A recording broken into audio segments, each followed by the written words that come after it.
people that come into your life are not just human beings. There are some people, by reason of their journey, by reason of their sacrifice, by reason of the days they have spent with God, by reason of the processing of the Spirit, some people have transitioned from being just individuals into becoming seasons and gates.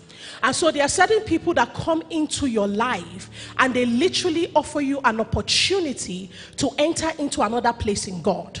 And they also empower you by reason of their experiences to be. So when you begin to see that God created in Genesis, that process that we think ended with God is still happening till today. And so even though many times we are born by our physical parents, but we are yet rebirthed consistently by people that we encounter in the Spirit. And by reason of who they are, where they have come from, and what the journey of God has done in their life, they have the ability to birth you even without saying they are doing so.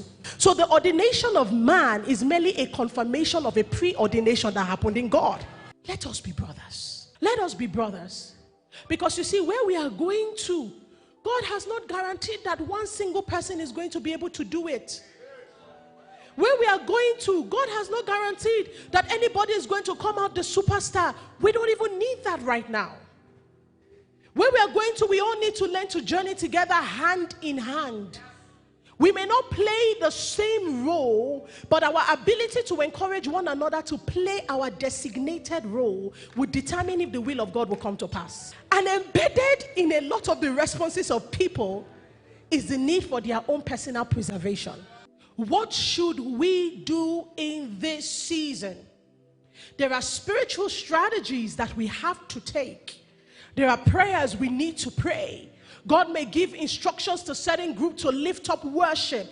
God may give instructions to certain people to begin to come together in intercession. God may tell you to own a particular gate in time and begin to speak into the seasons and begin to speak to the heavens. God may even begin to tell you, this is how I want you to pray concerning this prophetic word.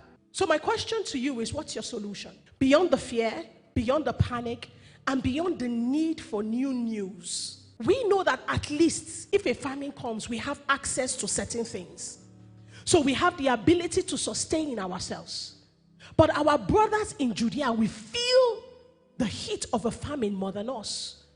So the question is, what are our physical strategies for combating what is coming? What about the spiritual famine happening in generations? What about a spiritual famine happening in children? Can we talk about the famine happening in marriages? Are we just concerned about the things that are working for us or the things that God wants to do in the lives of these people? When was the last time you took a prophetic word and you went on your knees?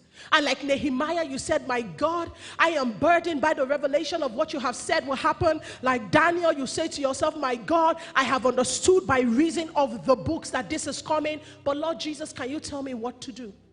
Do you know what your matter should be? Do you know what you should be facing in this season?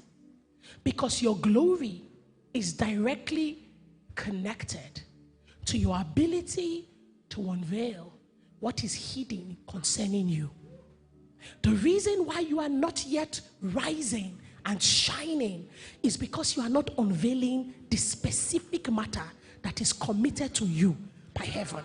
There is a reason why each one of you has been created, and our ability to unlock what that is specifically for each person as you are connected to a tribe and a people, it makes the entire body powerful. What is your response to the season of the earth? It's all about your response. The challenge is not my brother. The challenge is my calling. The challenge is my ordination. The challenge is the purpose of God for my life. The picture that I see is Jesus, because he's coming for an Isi that looks like him completely. If I can arrive at the full stature of Christ, then there is something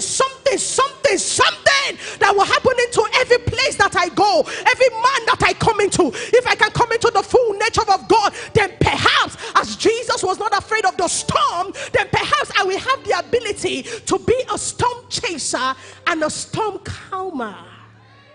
Make me bigger than this world. Expand my inside, oh God. Increase me, Baba, until I can notice the methods of Satan, but I also have my checkmate in the spirit. It is when we are children that we are easily consumed. So there is none of us that Satan will ever stop tempting. We are consistently within the reach of the range of the temptations of Satan. But there is a place when the temptations of Satan become a gymming equipment for you. Can we bridge the gap? Can we take care of the fear that makes us believe that God is so far? Can we begin to say to him, you made the sun, the moon, and the star. How? Our God is not just a being. Our God is an intelligent system of operation. Can we move away from the level of religion and engage with God on the level of godliness? And for me, it is on the level of thinking like God. Let us be brothers. Let us bear one another up. There are some troubles you fight in your life that is because somebody who's got access to your life has opened the door to the enemy. And by reason of our connection in the realm of the spirit, whether you know it or not, whether you believe it or not, it doesn't matter how powerful I am, you've got access to my life because you have my DNA. We must get to the place where it is no longer about your self-sufficiency, because it doesn't matter how self-sufficient you are. The problem that comes, it will come upon the whole earth, both the good and the evil. So do not harm the enemy. Because when Satan raises up in heaven and says, my God, look at this one.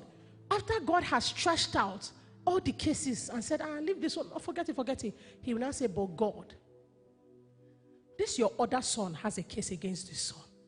Will you reject your son? Will you not answer a son? So for every time that you refuse to overlook a matter, you become an active participant of a satanic system. So the question is, are you partners with God or are you partners with hell? God's voice is spoken to us in his mercy, because his word, his voice gives us an opportunity to be redeemed and reconciled to him. So the mercy act of God is not the proof that a man is in alignment with God. It is an honor to be called stupid for the sake of your brothers. It is an honor to be used by your brothers. It is an honor to have something to offer that other people need. It is easier to do the works. It is easier to bring an offering like Cain from your sweat and your labor. But how about you just be like Abel, a good shepherd?